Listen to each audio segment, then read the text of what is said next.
Welcome to USA Global TV and Radio, where our mission is to provide education, entertainment, hope, and inspiration. USA Global TV and Radio connects you with experts and audiences all around the world every single day to help you succeed in business and to live a richer life. Visit us at usaglobaltv.com to learn about career and life-changing training and mentoring programs like the Listening Mentor. Subscribe to our newsletter to stay informed about our special programs and offers. Discover how you can become a guest on one of our shows or a host or producer of a USA Global TV and Radio show of your very own. That's USA Global TV and Radio, where the doctor is always in.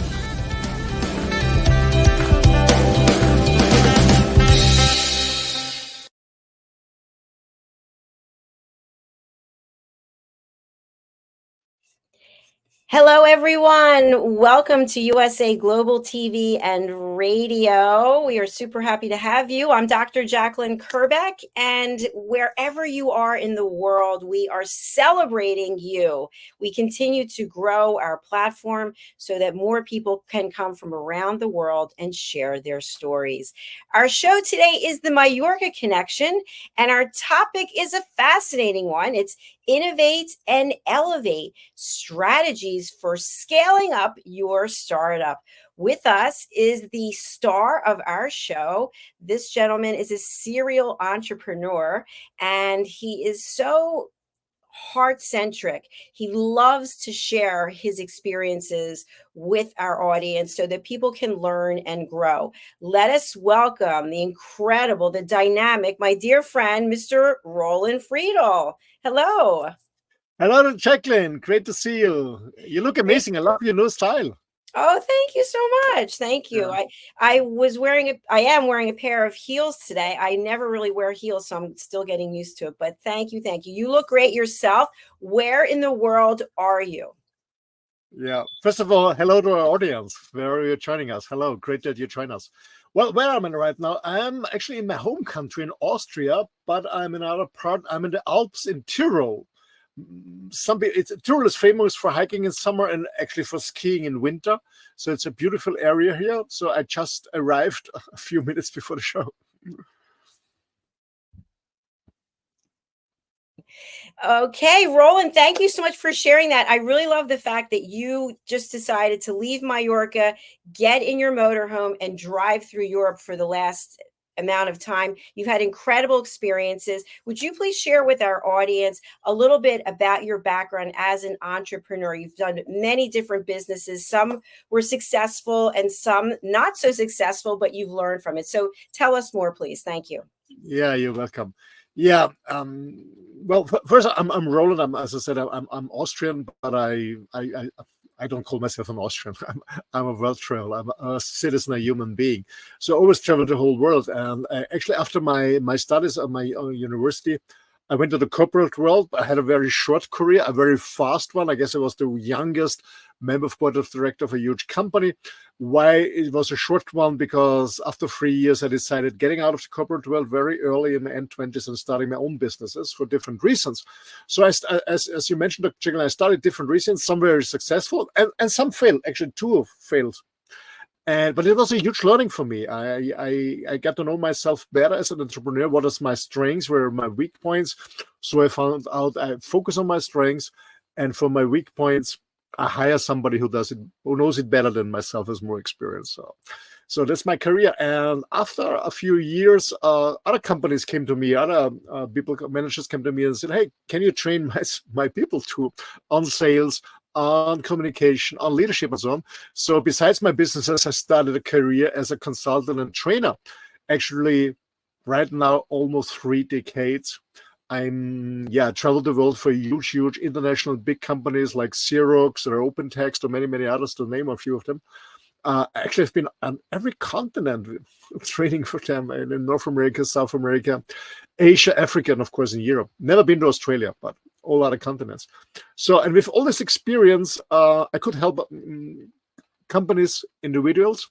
And besides that, I started a business, a private coaching. It's called Wireless Life Rocks, for those people who want to have a same crazy real lifestyle like myself. I always love to travel. I combine traveling and working. Right now, I'm in my motorhome. So since 2 years, I moved from this beautiful island from Mallorca into my motorhome, traveling through Europe, working from there online most of the time, seeing my clients, of course, too. And I do a lot of men's work. I'm very engaged in environment. And for those of you who saw the show before this one, It's Your Healthy Lifestyle, I'm very engaged in health, because for me, it's very important to stay fit and healthy so I can live life to the fullest. Yeah, that's a little bit my background. Roland, thank you so much for sharing all that. A question that comes to mind when you were talking is about hiring other people. And one of the challenges that we have as entrepreneurs is we only have typically so much money when we're starting out. And many times people fail because they don't want to take a risk, so to speak, or they don't want to hire someone because they feel like if I bring somebody on board, not even as an employee, but just as a contractor, that maybe they'll steal their ideas, or maybe they'll somehow sabotage the business. So what do you have to say about that for anyone who's concerned? That's a good question. I mean, of course, as an entrepreneur, you're always taking risk, but but the point is, you can choose pain. You can choose pain in the corporate world, or you can choose pain in as an entrepreneur. Choose whatever you want. There's pain there. There's pain there. I choose the pain of becoming an entrepreneur, I mean taking risk, because I'm fully self-responsible. So I will never fire myself. A corporate company can fire you. I don't lose my job. If one business doesn't work, I do something different. So that's one thing. About employees or contractors. I always was working with contractors or with freelancers. I never had employees, because I believe in performance. I believe in a performance compensation plan. So if somebody is really willing to work hard, he or she gets more. So I'm not a fan of a fixed salary. About your question, Dr. JACALYN, stealing your idea. Well, the point is, of course, when you bring team members on board, I mean, you train them. Yeah, you train them, of course, whatever job description they have. And sometimes you train people for your competitors. This can happen. Of course, it can happen that you train somebody, and after a few months or a year or a few years, they're going somewhere else. It always can happen. Yeah, but there's not 100% of security. But that's the risk you're taking. I mean, that's okay. But actually, we have to trust people. And well, the point is, to be honest, when we talk about hiring freelancers or contractors, what I do, I never hire over skills. I always hire about attitude, mindset, attitude, because most people hire for skills and fire for attitude. I do the other way around. So I do this. So yeah, for me, it's more important the mindset. And if you want, when we talk about startups, as you know, I didn't start my own startup at the moment. I work for a startup. I'm responsible for sales and marketing in Europe. And if you want, we can use this as an example because it just started freshly, and go through how to sign up contractors, what I'm looking for, how to scale the business and stuff like that. Yeah, I would love that.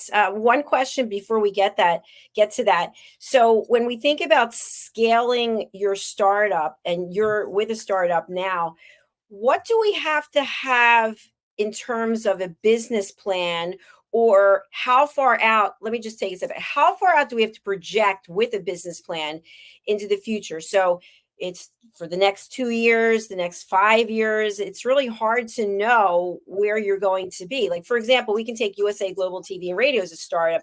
Should I be planning for the next 20 years, the next 10 years? How does that work? Well, actually, yeah, that's a good question for business plan. Actually, I mean, 30 years ago, you've been planning for 2 years and 5 years. You had a short-term and a mid-term and a long-term plan. This is my strong belief. This is not working anymore because we all experience it. The world is changing so fast. Technology is changing so fast. The customer behaving is changing so fast. So for me, it doesn't make sense to make a 5-year plan at all. Well, if you have time, you do it. But I do a 1 year and a 2 year plan. That's what I'm doing. Not longer, because it's changing so fast. You have to adapt it anyway. So yeah, doing a 1 year plan, a business plan, and a financial plan, that's very, very, very important. Absolutely. Plan every year, adapt it, be honest with yourself, do review processes every month, and adapt what is not working well, do more of that what is working. But to answer your question, a 1 year, maximum a 2 year plan. Yeah, everything else doesn't make any sense anymore. I love that you share that. Now, at what point in a startup, whether you want to use one of the businesses that you've had or where you are now, at what point, if ever, do you bring in a partner, or do you bring in an investor? Or when you look at scaling up, how do you actually get the funding? Do you do some type of capital raise? And when do you consider doing all of these things? Yeah, but this is depending on what kind of business you're in. I mean, when you're more a service-driven business, when you're not, you need a huge investment in IT and stuff like that, you can do it by your own. It's depending what you're doing. Give an example. Like most people are here in Europe right now, we have a lot of people who are starting as a trainer or a coach or something like that. The investment is very low just in marketing. So you don't need an investment, or you don't need a partner. Well, it can make sense to bring a partner in if somebody can deliver what you can't. It makes sense, of course, to have a symbiosis of the two, or even three. This makes sense. On the other hand, I never had I had 2 times had a partner in previous business, but to be honest, I always had a bad experience with that. I always lost a hell of money. So I don't do it again. What I do is I bring in contractors. Yeah, that's what I do, and pay them on a commission base. That's what I do. When the point is, when you go in a business, especially when you like the startup we are having right now in Switzerland, where it's very cost intensive because we produce a product. Okay, a premium product, a high value premium product, and the costs are very, very high. And here it makes sense to bring an investor on the midterm. Yeah, we're also looking for an investor at the time. Yeah, to grow faster. Yeah, so it's depending on the business. Right, that makes sense. What is it that an investor wants to see? So, for example, I love Shark Tank, and I know you have, I think, Dragon's Den over there, but you have the investors, and the person comes on the carpet and they talk about what it is they need, and the investors want to see certain things. And one of the questions, and you and I have discussed this before, but it's an interesting point, is when someone has a side hustle and they're also doing this, whatever the new business is, they're not fully invested in that. You and I both have talked about the fact that sometimes it makes sense to still keep your job and do this as a side hustle. But if you're looking for an investor, they typically want someone who's all in. Is that right? Absolutely, absolutely. Yeah, if you do it on the side of part-time business, you don't get an investor. That's for sure. That's for sure. No, absolutely. Well, well, it makes sense, when you depending on the business, but it makes sense to do it on part-time in the beginning, especially when you have monthly bills to settle, especially when you're responsible for a family, when you have small kids going to school or whatever. It makes sense to start it part-time. Yeah, you can go full in the point depending on the business plan, and when you have the savings for at least to survive 1 year. If you want to spend all the savings, when you have the savings, and okay, you go full in and have the savings for 1 year, so even when there's no client there, you can survive for 1 year. It makes sense. Otherwise, part-time. But if you want to have an investor on board on your side, you have to go full-time. I don't believe that an investor will go in a part-time business. No. Yeah, that's at least what I've seen when I was watching the show.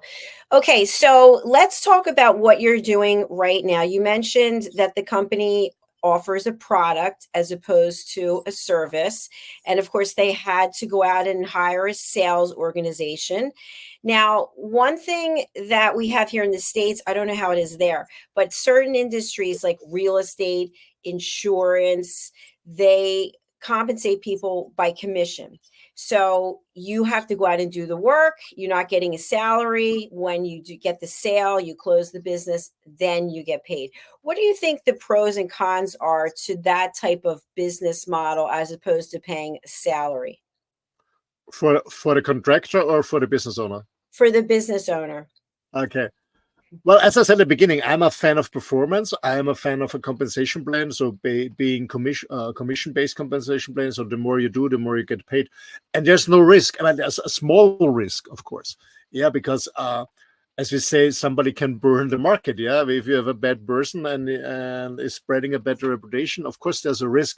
But it's not a financial high risk. It's not a financial risk, but it's a risk because the question is, how motivated is this person to really do? Of course, you can say, okay, the person is highly motivated because they only get a commission paid. Yeah, but you have to check out the person really. And as I said at the beginning, for me, it's all about the mindset. It's all about the mindset. I have a long conversation with these people and asking different questions and get a more or less good picture about the mindset of the picture of the person. For me, it's less about skills. As I said at the beginning, I can train a monkey to go in sales. That's not the point. I love it. It's all about the mindset. Thank you, Roland. Another question that comes to mind is when we are scaling up our business, at some point we may choose to outsource certain services. For example, you can outsource being a CFO, you can have a fractional CFO, you can outsource human resource departments. When do you think this is a good idea, if it ever is? When you're growing, it makes sense, of course, you to bring more people in, part of the company or outsourced. But actually, we have to define the word scaling. What does it mean, scaling a business? Scaling a business means, in a very narrow term, means to increase sales without increasing costs. That's what it means exactly, scaling a business. So it's how you can increase your sales without spending more money. So that's the point, especially a startup, because the budget is limited. You cannot invest in commercials or whatever it is. So scaling means increasing, a finding strategy to increase your sales without extra high cost. That's what it means exactly. And there are many opportunities to do that. You have to be very creative, but I have the same challenge right now with this Swiss startup company, but it's working. Yeah.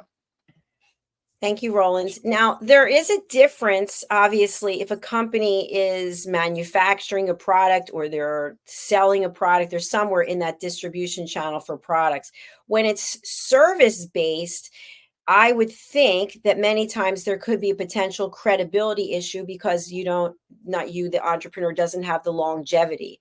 So I'll give a very simple example. Let's say you dry clean your clothes, which I can't believe I dry cleaned for so years. I'd never dry clean. I don't dry clean anything. But a lot of dry cleaners went out of business during the pandemic. But let's say you decide to open a dry cleaning business and you're new in the shopping center. People don't know of you, but they know 5 other places they can go. So you have a couple of options. One, you can have better pricing, or 2, you can have value add, whatever that might be. We'll do 2 shirts for the price of 1. Are they good strategies to make inroads in getting customers? Well, yeah. In this example, when you have a dry cleaner and you're, well, should be you rent in a shopping mall and you have competition there, and you actually most startups don't have a huge budget for advertising, most probably. So what you can do is to make a special sales, meaning a special price, an opening price the first month, maybe get free clean for the price of 2 or something, whatever. This makes sense, that people try your service on a lower price in the beginning. Yeah, it absolutely makes sense, working about the price. Or you can offer an extra service.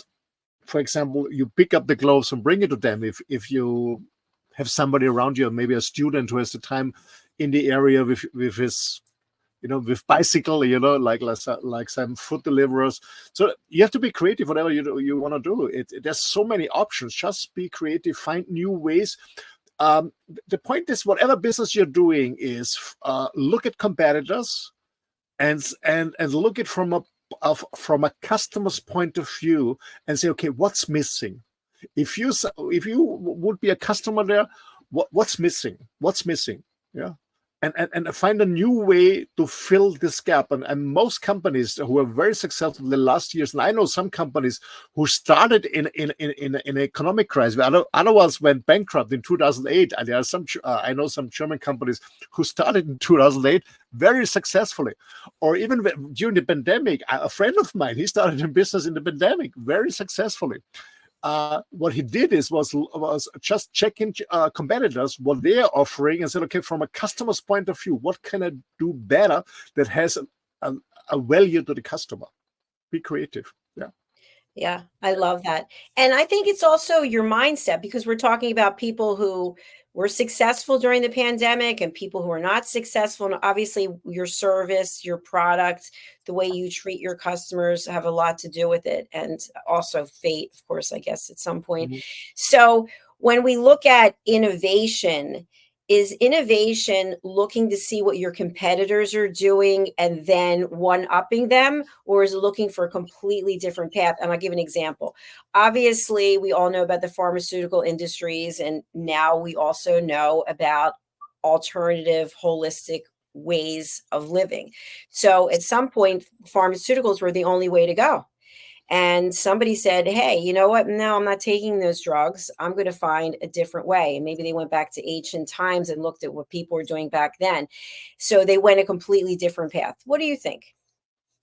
Well, there are different options. When you have an idea about something new, a new service, or a different product, like the company I'm working for, a brand new product, nobody's seen it before.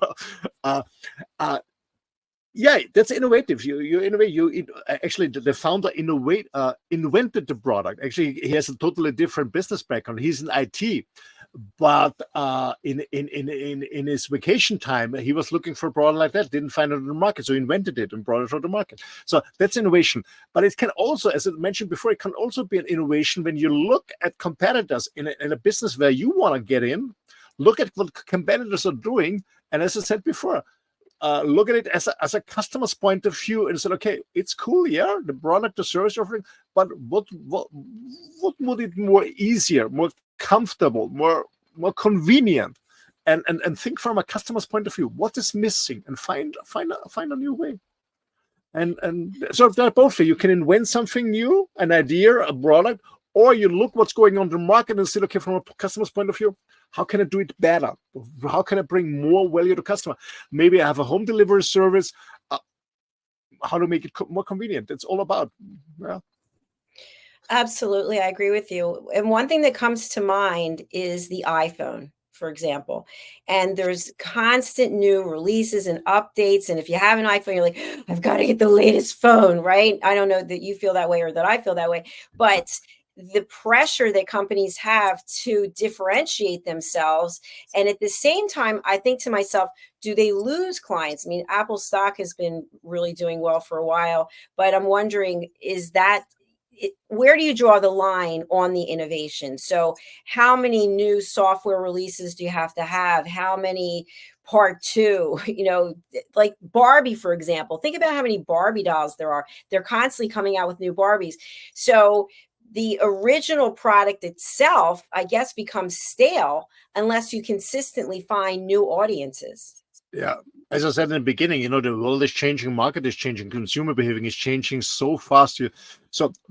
But think back driving a car. When I think back 40 years ago, I had a car for 5-6 years. And then now every 6 to 8, 9 months, a new model is coming out, whatever brand it is. So it's faster. The question is it good or is it bad? Depending. But yeah, it's always bringing out a relaunch, but actually when you know the product, like an iPhone, for example, or a car, how many parts are really new? It's all about bringing a relaunch, changing a little bit, raising the price and go back on the market. That's what most companies do. It's not that a car is 100% new from the old parts, or the iPhone is 100% new. They make here a little bit better, there a little bit better, maybe the camera a little bit better, or the processor a little bit better, or the screen a little bit better. It's not the total product that they improve. It's just a little bit there and a little bit there. That's what they do, and then bring a relaunch. But in past time, we called it a relaunch. Now we just have a new product name, a new model name, and we don't call it relaunch again. But in the past, it was just a relaunch. Absolutely. You mentioned cars, and something that comes to mind, I would always lease my cars and get a new one every 2 years, 3 years at the most. And now my car is a 2018 Mercedes, and I'm not planning on replacing it, actually. So I have a completely different mindset that I used to. But people will turn in their vehicles, even though the car depreciates as soon as you drive it off the lot. I'm sure it's the same thing with the motorhome. What would it take for you to say, you know what, I'm going to trade this motorhome in, I'm going to get another one? What would be, because people out there who manufacture motorhomes, is it one and done? If somebody buys one, that's it? They're not coming back for repeat business? Well, actually, motorhome people, most of them are changed very often. The smaller one, the larger one, or depending on the size. Actually, I was thinking about it to sell my motorhome, because during the pandemic, I have been offered much more money than I paid for it. So I could make a profit out of selling it. But then I thought, yeah, okay, I have the money, but it takes me another 1.5 years to get a new one, because the market went crazy. Everyone wanted a motorhome in the pandemic. So I decided not to sell it. And the other thing is, especially when I'm a motorhome, it takes you 3 years to get all this things out that don't work, because our motorhome, especially in the one like I have, is they're handmade. So there are always some change to always some things that you can make better or improve, and there's a failure there, there's an error there. So it took me 3 years to get rid of everything, and now it's working everything perfect. But I was thinking, because the prices went up so crazy, that I have been offered much more money than I bought. But then I thought, okay, I have the money, but I want a motorhome, and it takes me another 1.5 years of waiting, so I didn't sell it. But yeah, some people do. They always want the brand new one, or a larger one, or a smaller one. Or I will stay with it. To be honest, when you mentioned cars, I also have a Mercedes, a GL, this large SUV. It's from 2009, so it's already 15 years old, and I'm not changing anymore. It's a cool car. It's a very good color, very good quality. Why should I sell it? I get only a few bucks, and I don't get another one for that. So I'm not very into cars. When I was younger, I spent a hell of money on cars. Every 15 months, I changed it. But now, not anymore. It's not important for me anymore. Yeah, that makes a lot of sense. And also, when we buy something new, and my father was always a beta tester, he wanted to be one of the first people to try things when it came to software. And they do test, obviously, just like the pharmaceutical companies. They have clinical trials where people test and see how it works out. So some people like that kind of thing. They like to be the first in, and they're willing to put up with any bugs, or bugs like that, or any glitches that there might be. So that's one area that people have to make a decision on. I think the next area is when you think about your hiring process. So are you going to hire across the generations, Are you interested in just hiring people with experience in your particular area, or someone who has no experience, but they're open to learning? Yeah, good question. So at the moment, with the startup, I jumped in as a sales director for Europe. Of course, I'm looking for people in different countries. And actually, we focus on Europe for the next 2 years, and then we go to the US and Australia. Yeah, I'm looking for people. Yeah, and but when you ask me how I hire, as I said in the beginning, I hire for attitude, not for skills. So I'm not looking for a classical salesperson. I'm looking, because we are in the outdoor, in the camping, in the outdoor industry. I'm looking for somebody who is an outdoor and or camping enthusiast, male or female, I don't care. And is an enthusiast, so who gets the value of the product.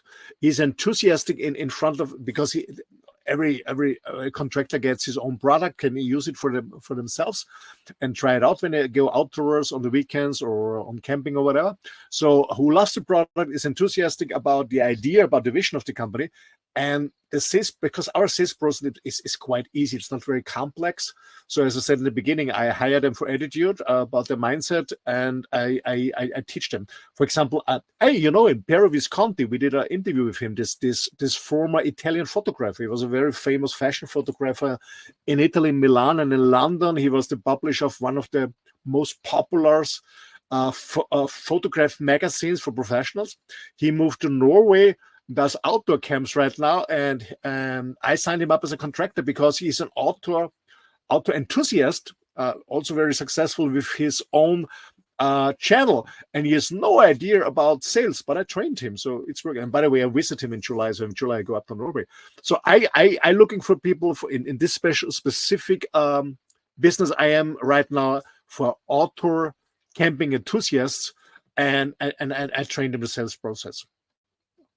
So you're actually putting it out to our audience that you are looking for people. I'm looking for people, yeah, for Germany. I lead a few people for Germany, for the Netherlands, for the Scandinavians, for the UK at the moment, yeah. And when you think about performance, I know from when I started at my career, when I was working in corporate, there was a very different philosophy than it is today, which is cradle to grave. So you start with one company and you stay there until you die. Of course, that ended up not being the case. I think I had four positions in my career before I retired. What are your thoughts about that? Are you hiring just for the short term, in and out, 2 years, 1 year, or somebody who wants to be a lifer? I know we talked about a business plan and not going out that many years. So does it really matter? Well, I wouldn't hire somebody who just steps in for a few months. Doesn't make sense, because it's an investment to train these people, to see these people, bring a product and so on. But I guess a reasonable time is 2 years or 3 years. That is fine. I mean, yeah. But I know that it's changing fast, and people maybe find something different. That's fine too. But I think at least to commit for 2 or 3 years, it makes sense. Because the point is, we are a brand new company, so nobody ever heard about the company. We have a brand new product. It's totally new to the market. So everyone, I show it to a retailer, because we target a retailer, and said, "Oh, I've never seen this before. It's amazing." So product new, product idea new, company new. So it takes the time to build up the business, meaning takes up to build up the relationship to we don't sell to end consumers, we sell it to retailers. So to resellers. So it takes a time to build up relationship, to build up trust and stuff like that.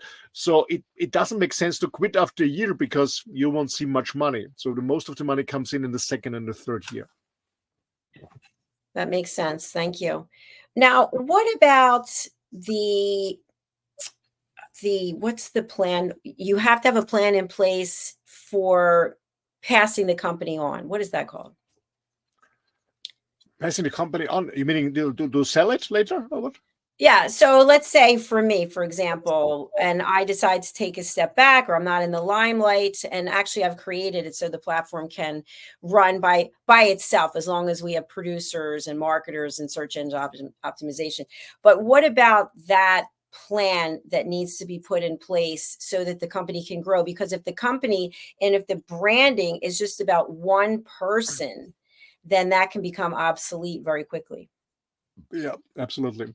So when somebody has a startup and it's growing and it's successful and thinks about selling it, what changed the last year is actually a few years ago when you sold a company, people look at the revenues, of course, and the profit margin, and pay you mostly double, when you're lucky triple of your annual sales. That's mostly the when we talk about when we sell a company. Right, it changed the last year. So the company value right now is not only what you have on sales, on profit, it's about how large is the community you build up. So even there are companies out there who have a huge community, they are still in the loss, in the red figures, but they're on the stock exchange, people go crazy. So it's about how strong are you in building up a community. And I give an example of the company I'm working right now, this Kamparka, it's called. We have right now a community on Instagram of over 17,000 followers already. So we're building up a huge community because this absolutely drives the price. So when you sell a company that has a huge community, you don't get the double. You get about 20 to 30 times of the value. So this changed the last years. It's about building up a community. It's not only about the product. It's not only about the profit side. It's about how strong and how large is your community. That's all about it. So you're not alone, basically. There's people, not just support structure, but there are people who believe in what it is that you're doing. And that makes a lot of sense. So for people just joining us, we're talking today about innovation and elevation strategies for scaling up your startup. So Roland, what are some key takeaways from you as an entrepreneur, serial entrepreneur, for businesses that didn't go quite the way you wanted them to go? Well, first of all, look at, especially when you invent a product, you have an idea. It's all about what we say is the worm is for the fish and not for the fisherman. So is there a market? That's one thing. Secondly, how about the timing? You can be too early with the product that the market is not ready for you. It happened to me years ago. I lost a hell of money. I was with a product on the market too early, and 10 years it failed. And 10 years later, some other companies did it very, very well. But I was too early. I was too far ahead in time. My customers haven't been ready for that. So it's about, is the market there? It's about the timing. You're too early maybe, or even too late. That's timing. And secondly is be very innovative, how to sell it. For example, what we did in the beginning, we thought about, okay, we go to retailers. We don't want to sell, we don't sell directly on end consumers via internet. I said in the beginning, if you want me to jump up, I said to the owner, no wholesale. Absolutely. I want to support local retailers. You know, I buy all my food on local retailers, on local farms and retailers. So I said, okay, my concept is, my strategy, support local retailers and build a strong relationship with them and support them. So they're loyal to us. That's one thing.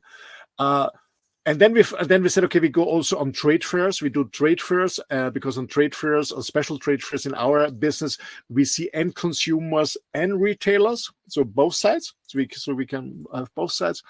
And the last thing I started right now, because we also have a small budget, is I start working together with influencers. So I have a meeting in June with an influencer in a total different area, not in the camping area, in a fishing area, who has 140,000 subscribers and between 2 and 4 million clicks on each videos. I meet him and offer him a product and a commission. He's willing to do that. I meet some influencers in Norway who have also millions of clicks on the videos. So I work also together with influencers in the outdoor area, camping area, fishing area, because for me, it's just giving them one of the products and paying them a commission. So the more they recommend the product, the more we sell, the more commission we get, but we don't pay them a fixed price. So this is what I mean by scaling your business. I mean, we try to make more sales without increasing our costs. And that's what I want to give a bit of it. So first of all, is there a market? Good timing, and then be innovative how to sell your product. and what's the fastest way, the best way, and also lasting way. And I'm not spending any penny on FaceTime or Google ads, not at all. We go directly to influencers, and I meet them for lunch or for dinner, talk about the idea, checking their mindset, and if it's working together with our vision, and then we do a contract together, and that's my approach. And actually, there's no risk and no cost except giving the product away. I love that. That is a great approach. And I remember we had a gentleman on, one of your friends or colleagues, who is an outdoors person. Is that the one you're speaking of? This is Piero, yeah. Yeah, Piero, that's right. Yeah, and he signed up as a contractor in Norway, yeah. So I meet him in July. I go up in July to see him. Fantastic. Well, my dear friend, we are at the end of our show for today. So what would you like to leave our audience with? Oh, good question. Good question. Ladies and gentlemen, wherever you're joining us, you're more than welcome to contact me. If you want to share your ideas, you need advice, I always say you don't have to have an issue or challenge to contact me. So if you want to share something, if you need some advice or coaching, whatever, you're more than welcome. The best way is to contact me, because I'm always on the road, is send me an email. My email address is office@rolandfriedl.com. I will spell it for you guys. It's ROLANDFRIEDL.com, rolandfriedl.com. rolandfriedl.com is also my main website. So you're more than welcome. Let me know if we can support you in any way through my network of creating a business plan or checking up the potential of your product and whatever. I have a lot of experience. I do a lot of coaching for startups on this, and yeah, we find a way to make you successful. He's the man. He's the man to contact. So thank you very much, Roland, for being here. I look forward to seeing you again next week. Thank you for having me. All the best. Thank you, and bye-bye. Thank you. Bye-bye. Thank you, everyone, whether you're watching or listening on the live or the replay. We really do appreciate you. Please go to our YouTube channel, which is USA Global TV and Radio, and subscribe. If you're watching on Roku worldwide or on Amazon Fire, please do support us by downloading our app.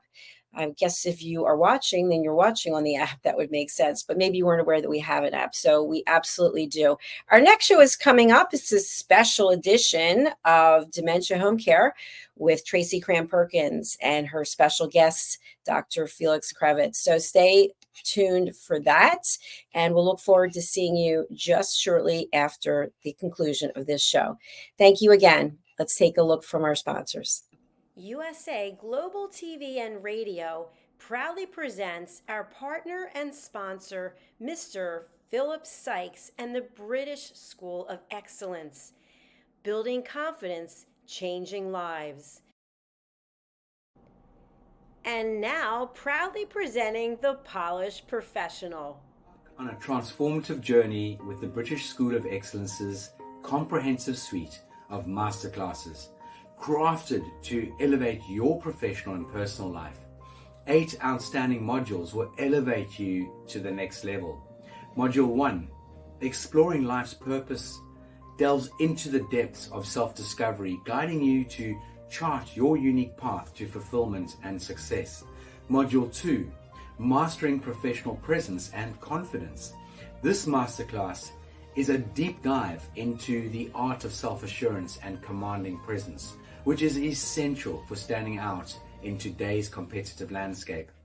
Module 3, Learn the secrets of visual impact, how to curate a personal style that amplifies your professional brand.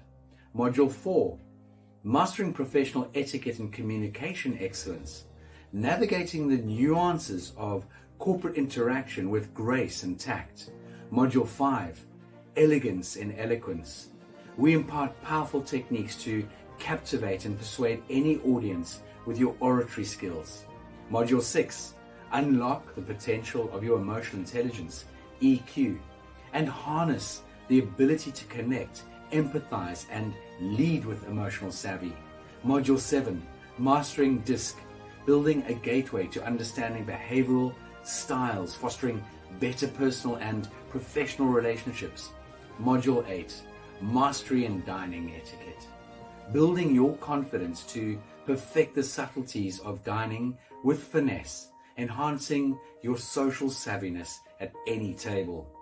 Step into the Polished Professional program where poise, elegance, and excellence aren't just taught, they're instilled for life. Join us to redefine your potential and polish your professional edge. To learn more, go to thebritishschoolofexcellence.com. The British School of Excellence are investors in people. Let us invest in you.